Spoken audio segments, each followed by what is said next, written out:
శ్రీమాత్రే నమః. అందరికీ అమ్మవారి ఆశీస్సులు ఉండాలని మనస్ఫూర్తిగా ఆ తల్లిని వేడుకుంటూ, ఈరోజు పుష్యమాసపు శుక్రవారం. ఈ రోజున అమ్మవారికి సంబంధించినటువంటి కథల గురించి తెలుసుకుందాం. కైలాసంలో ఒకప్పుడు పార్వతీదేవి, ఓ ప్రాణనాథ, భూలోకంలో మానవులందరూ కూడా ధనార్జన కోసం ఎడతెరపి లేకుండా శ్రమపడుతూ ఉంటున్నారు కదా. అయినప్పటికీ వారిలో అతి కొద్ది మంది మాత్రమే ఐశ్వర్యవంతులుగా కావడానికి, అత్యధిక సంఖ్యాకులు దరిద్రులుగా ఉండడానికి కారణం ఏమిటి స్వామి అని అడుగుతుంది. అప్పుడు సర్వేశ్వరుడు చిరునవ్వు నవ్వి, దేవి, సర్వము కూడా మహాలక్ష్మీదేవి యొక్క దయను బట్టి ఉంటుంది. సమస్త సంపదలకు, ధనధాన్యాలకు ఆ తల్లి అధిదేవత.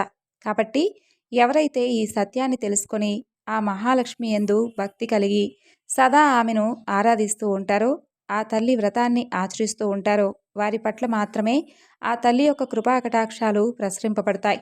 అలా ఆ తల్లి దయకు పాత్రులైన వారు మాత్రమే తమ కృషిలో విజయులై అఖండ వైభవాలను సాధించగలుగుతున్నారు. ఎవరైతే ఆ తల్లిని తృణీకరించి ఆమె అనుగ్రహాన్ని కూడా విస్మరించి అంతా కూడా కేవలం వారి యొక్క స్వయం కృషేనని చెప్పి విర్రవీగుతూ గర్వంతో ఎవరైతే కొట్టుమిట్టాడుతూ ఉంటారో, ఎవరైతే మహాలక్ష్మి స్వరూపమైనటువంటి ధనాన్ని ఈసరించుకుంటూ ఉంటారో, వారు ఏనాటికి కూడా ధనవంతులు కాలేరు. వారికి చేసినటువంటి కష్టమంతా కూడా వృధా అయిపోతుంది. కాబట్టి ఎవరైతే ధనవంతులు కావాలి అనుకుంటున్నారో వాళ్ళు అవశ్యం వైభవ లక్ష్మీదేవి యొక్క వ్రతాన్ని ఆచరించాలి. అప్పుడు ఆ తల్లి కరుణకు పాత్రులై అఖండ సిరి సంపదలతో, రాజవైభోగాలతో తులతూగుతారని చెబుతాడు. అప్పుడు పార్వతీదేవి, ఓ ప్రభు, అసలు వైభవలక్ష్మి ఎవరు? ఆమె చరిత్ర ఏమిటి? ఆ వ్రత మహత్యం ఏమిటి? నాకు పూర్తిగా సెలవివ్వండి అంటూ వేడుకుంటుంది. అప్పుడు పరమేశ్వరుడు మరలా ఈ విధంగా చెప్తాడు. ఓ దేవి, అత్యంత పుణ్యదాయకమైనటువంటి వైభవలక్ష్మి వ్రతాన్ని, వ్రతకథను చెబుతాను, శ్రద్ధగా విను అంటూ ఈ విధంగా చెప్పసాగెను. పూర్వం ఒకప్పుడు భృగు మహర్షి ఆ పరాశక్తి కోసం తపస్సు చేస్తాడు. అందుకు ఆ తల్లి సంతోషించి ఆ మునికి ప్రత్యక్షమై ఏం వరం కావాలో కోరుకోమని అడుగుతుంది. అప్పుడు భృగు మహర్షి ఆ తల్లికి నమస్కరించి, తల్లి, ఈ ప్రపంచం మొత్తం కూడా 3 ముఖ్య అవసరాలు, అవి శక్తి, యుక్తి, భుక్తి అనే వాటిపైన నడుస్తోంది. మహామాయమైనటువంటి నీ శక్తి కళ పార్వతి అయి పరమేశ్వరుడి దగ్గర అర్ధాంగిగా సేవింపబడుతుంది.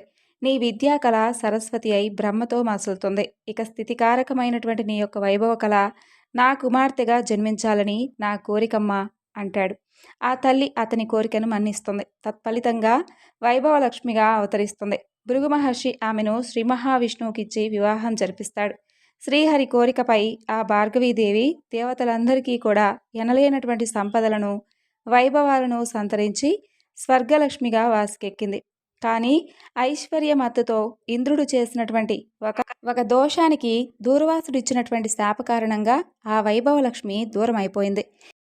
ఇక ఇంద్రుడు దరిద్ర పీడితుడై శ్రీ మహావిష్ణువును ఆశ్రయించాడు. అసలే భార్య విరహ తప్తుడై ఉన్నటువంటి శ్రీ మహావిష్ణువు కూడా బాగా ఆలోచించి క్షీరసాగరాన్ని మదించడం వలన తిరిగి మరలా లక్ష్మీదేవిని పొందవచ్చు అని చెబుతాడు.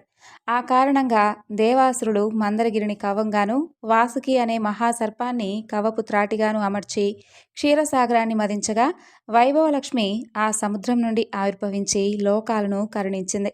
ఆ సమయంలో ఇంద్రాది దేవతలు చేసినటువంటి ప్రార్థనలను మన్నించి ఆ తల్లి 8 మూర్తులుగా భాషించింది.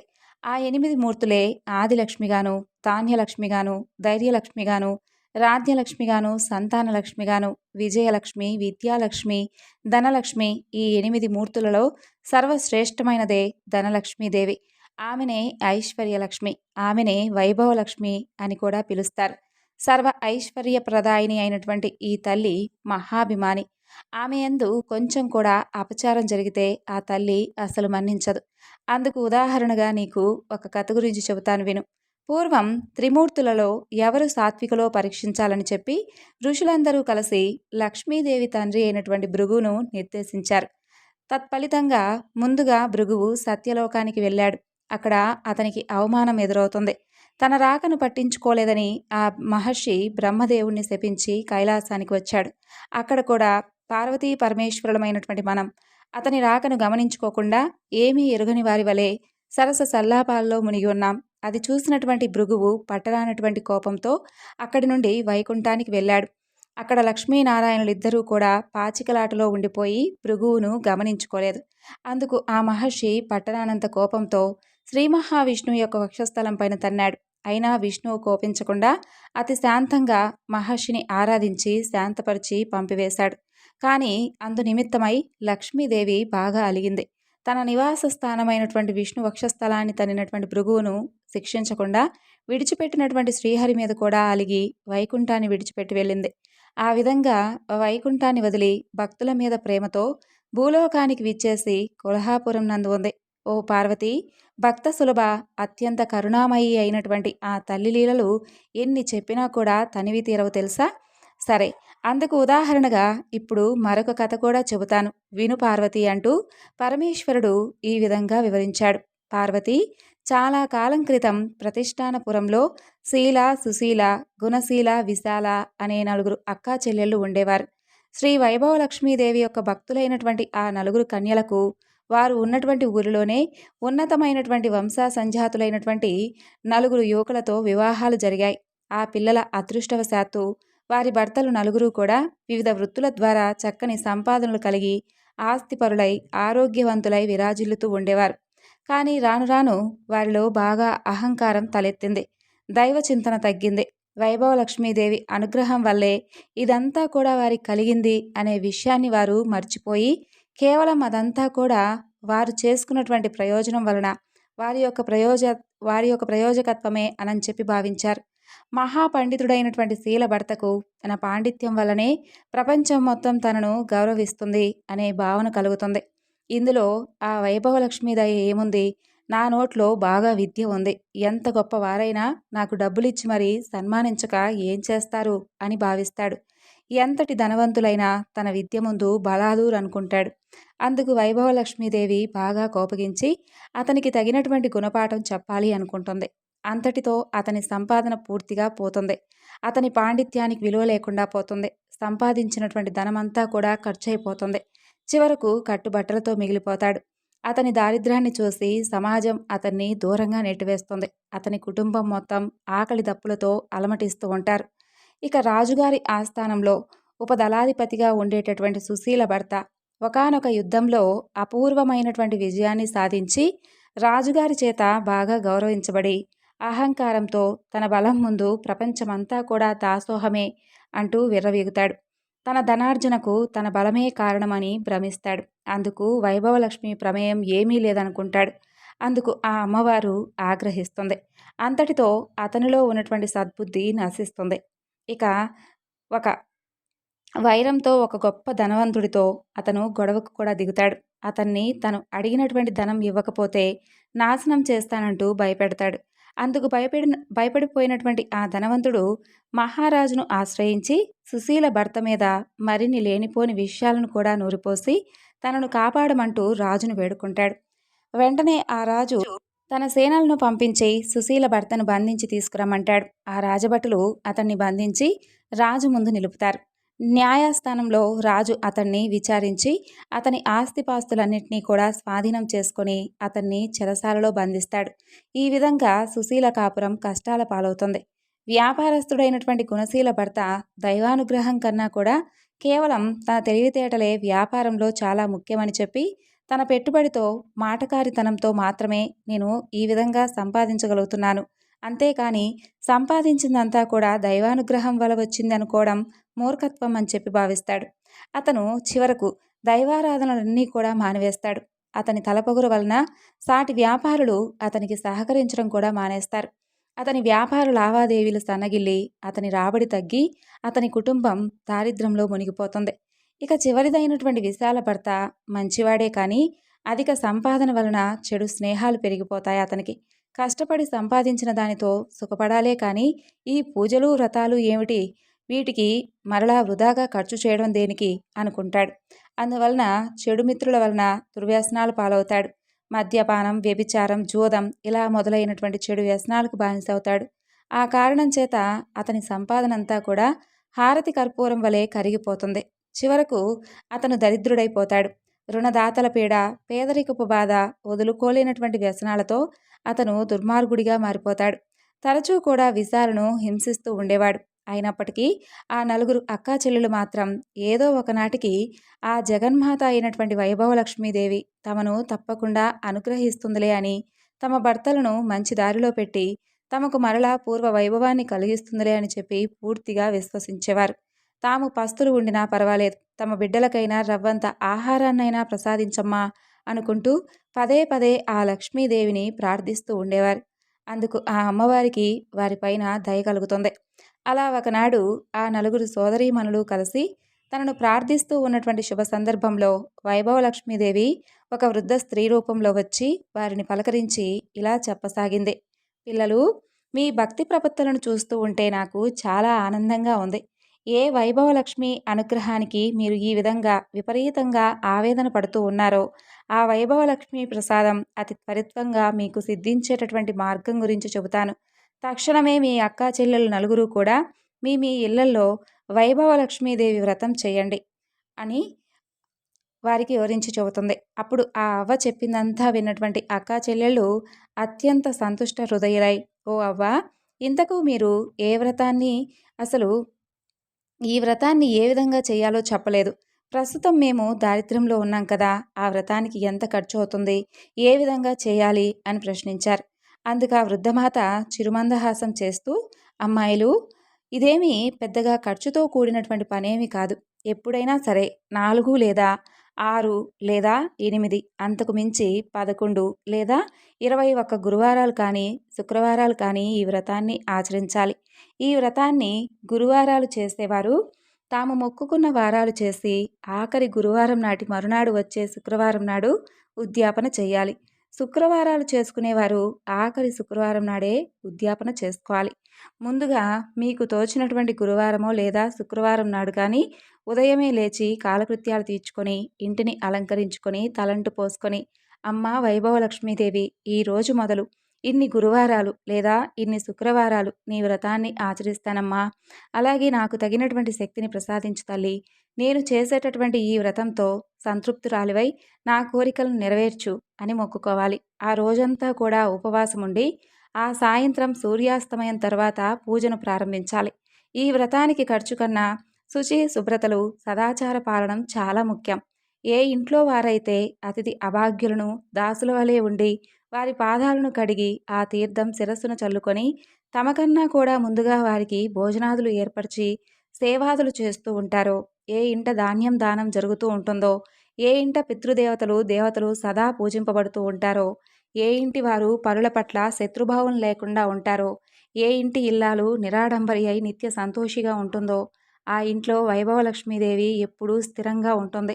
ఇక పూజ ప్రారంభించవలసినటువంటి సాయంత్రం సూర్యాస్తమయం తర్వాత తూర్పు లేదా ఈశాన్య గదిలో శుభ్రంగా అలికి పంచావరణములతో కానీ లేదా బియ్యం పిండితో కానీ అష్టదళ పద్మాలతో మొదలైనటువంటి ముగ్గులను పెట్టి దాని మీద నూతన వస్త్రాన్ని చతురస్రంగా పరిచి ఆ వస్త్రం మీద తగినన్ని బియ్యం పోసి దాని మీద బంగారం, వెండి, రాగి చెమ్మును కలశంగా అమర్చి అందులో 4 వైపులా 4 తమలపాకులు లేదా మామిడాకులతో కానీ ఉంచి వాటి మీద కొబ్బరికాయను, దాని మీద ఒక రవికల గుడ్డను పెట్టి ఆ తరువాత ఒక ఎర్రని పువ్వును పాత్రలో ఉంచి అందులో ఒక బంగారం కానీ వెండి నగరం కానీ ఉంచాలి. అందుకు కూడా శక్తి లేని వారు ఆ సమయానికి చలామణిలో ఉన్నటువంటి నాణ్యాన్ని ఉంచాలి. నేతితో దీపాన్ని వెలిగించి అగరొత్తులతో ధూపం వేయాలి. అమ్మాయిలు, అమ్మవారికి లక్ష్మీ గణపతన్న శ్రీచక్రమన్న చాలా ఇష్టం. కాబట్టి ముందుగా గణపతిని, శ్రీచక్రాన్ని పూజించి తరువాత వైభవలక్ష్మిని అర్చించాలి. ఇక పూజలో తీపి పదార్థాన్ని నివేదన చేయాలి. ఈ పూజలో వెండి, బంగారం లేని పక్షంలో పసుపు కొమ్ములను ఉంచి పూజించాలి. అలాగే తీపి పదార్థం చేయలేని వారు బెల్లం, పటిక బెల్లం, పంచదార అయినా నివేదించవచ్చు. ఏదైనా కానీ నలుగురికి పంచగలిగేలా ఉండాలి. ఇక పూజానంతరం బంగారు, వెండి నాణ్యాన్ని భద్రపరుచుకోవాలి. కలశంలో నీళ్లను సంతానాన్ని కోరుకునేవారైతే మామిడి చెట్టు మొదట్లోనూ, సౌభాగ్యాన్ని కోరుకునేవారైతే తులసి చెట్టు మొదట్లోనూ, అనుకూల దాంపత్యాన్ని కోరుకునేవారైతే మల్లె మొదలైనటువంటి పూల చెట్లు మొదట్లో పొయ్యాలి. కేవలం ధనాకాంక్షులైన వారు ఆ నీటిని తాము మాత్రమే స్వీకరించాలి. మండపం మీద బియ్యాన్ని పక్షులకు వేయాలి. అలాగే ఈ వ్రతాన్ని ఆచరించడం వలన వివాహం కాని వారికి వివాహం జరుగుతుంది. దరిద్రులు ధనవంతులవుతారు. ఏ ఏ కోరికలు ఉంటే ఆయా కోరికలు నెరవేరుతాయి అమ్మాయిలు అంటూ ముగిస్తుంది ఆ వృద్ధమాత. తక్షణమే ఆ అక్క చెల్లెళ్ళు నలుగురు కూడా వారి వారి తాహతును బట్టి 4, 8, 11, 21 వారాల పాటు ఆ వ్రతాన్ని చేస్తామని మొక్కుంటారు. మరుసటి శుక్రవారమే వ్రతాన్ని ప్రారంభిస్తారు. నలుగురు కూడా కడుపేద వాళ్ళ అయి ఉండడం వలన నలుగురు రాగి కలశాలనే వాడుకుంటారు. అందరికన్నా అధిక దరిద్రురాలైనటువంటి శీల కలశంలో రాగి నాణ్యాన్నుంచి పూజిస్తుంది. సుశీల రూపాయి నాణ్యాన్నుంచి పూజిస్తుంది. గుణశీల తన ఇంట ఉన్నటువంటి వెండి నాణ్యాన్నుంచి పూజిస్తుంది. చివరిదైనటువంటి విశాల తన ముక్కెరను ఉంచి ధనలక్ష్మిగా ఆరాధిస్తుంది. ఎవరు ఏ ఏ రూపాలలో ఆరాధిస్తే వారి హృదయంలో ఉన్నటువంటి భక్తి భావనలే ప్రధానంగా స్వీకరించే తల్లి ఆ వైభవ లక్ష్మీదేవి. వారి వ్రతం ప్రారంభించిన అతి కొద్ది సమయంలోనే శీల భర్త యొక్క పాండిత్యం ప్రాచుర్యాన్ని పొంది అందరి చేత గౌరవింపబడి తిరిగి అతనికి సంఘంలో గౌరవ మర్యాదలు లభించాయి. తద్వారా వారు ఉన్నతులయ్యారు. సుశీల ఆచరించినటువంటి వ్రత ఫలితంగా వారి రాజ్యానికి ఒక యుద్ధం ఏర్పడుతుంది. ఆ యుద్ధ నిమిత్తం అంతకు పూర్వమే లబ్ధప్రతిష్ఠుడైనటువంటి సుశీల భర్తను విడుదల చేసి అతన్నే దళపతిగా అభిషేకించి యుద్ధానికి పంపించక తప్పలేదు. ఆ యుద్ధంలో అమ్మవారి దయ వలన సుశీల భర్త విజయం సాధించడంతో అతనిని గత నేరాలన్నీ కూడా మన్నింపబడి దళపతిగా స్థిరపడేలా చేశాడు ఆ రాజు. అంతటితో సుశీల కుటుంబం కూడా బాగుపడింది. ఇక ఆకస్మికంగా ఏర్పడినటువంటి వ్యాపార మార్పుల వలన కొన్ని ప్రత్యేకమైనటువంటి దినుసుల ఎగుమతి దిగుమతి విషయాల్లో గుణశీల భర్త వెలుగులోకి వస్తాడు. ఇతర వ్యాపారస్తులందరూ కూడా అతన్ని ఆశ్రయిస్తారు. సహజంగా తెలివిగలిగినటువంటి గుణశీల భర్త ఆ అవకాశాన్ని వినియోగించుకుంటాడు. తద్వారా వారి కుటుంబం పూర్వ వైభవాన్ని పొందుతుంది. ఇక చివరిదైనటువంటి విశాల వ్రతారంభం చేయగానే అమ్మవారి దయవలన ఆమె భర్త క్రమంగా చెడు వ్యసనాలన్నింటినీ కూడా ఒకదాని తర్వాత ఒకటిగా విడిచిపెట్టేస్తాడు. తన కుటుంబం పట్ల ఎంతో శ్రద్ధ కనపరుస్తాడు. వారి కుటుంబం కూడా పూర్వం వలె సుఖ సంతోషాలతో జీవించసాగింది. కాబట్టి స్త్రీలు కానీ పురుషులు కానీ ఆబాల గోపాలు ఎవరైనా కానీ తనను పూజిస్తే వెంటనే ఆ తల్లి కరుణించి వారి కోరికలను నెరవేరుస్తుంది పార్వతి అంటూ పరమేశ్వరుడు శ్రీ వైభవ లక్ష్మీదేవి యొక్క వ్రతకథ గురించి, వ్రత మహత్యం గురించి ఈ విధంగా వివరించారు. ఇప్పుడు మరొక చక్కని కథ గురించి తెలుసుకుందాం. పూర్వం అనంతాచార్యుల వారిని శ్రీవారికి అత్యంత ప్రియభక్తుడు ఉండేవాడు. అతను స్వామివారికి యొక్క పుష్ప కైంకర్యం కోసం స్వయంగా తానే ఒక చక్కని పువ్వుల తోటను పెంచుతూ ఉంటాడు. అయితే జగన్మాత అయినటువంటి మహాలక్ష్మీదేవి అనంతాచార్యుల యొక్క పుష్ప కైంకర్యానికి ఎంతో సంతోషించి అతన్ని కనికరించాలి అని చెప్పి అనుకుంటుంది. స్వామివారితో కలిసి, స్వామి, అనంతాచార్యుల వారు మనకెంతో ప్రియభక్తుడు కదా, అతనిపై దివ్యానుగ్రహం కురిపించడం మన ధర్మం కదా అని చెప్పి చెబుతుంది. అప్పుడు స్వామివారు జగన్మాతతో, ప్రియసఖి, నీకు నీ బిడ్డలంటే ఎంతో అనురాగం, ఆప్యాయత, అతని తప్పకుండా కరుణించి అనుగ్రహిద్దామని చెబుతాడు.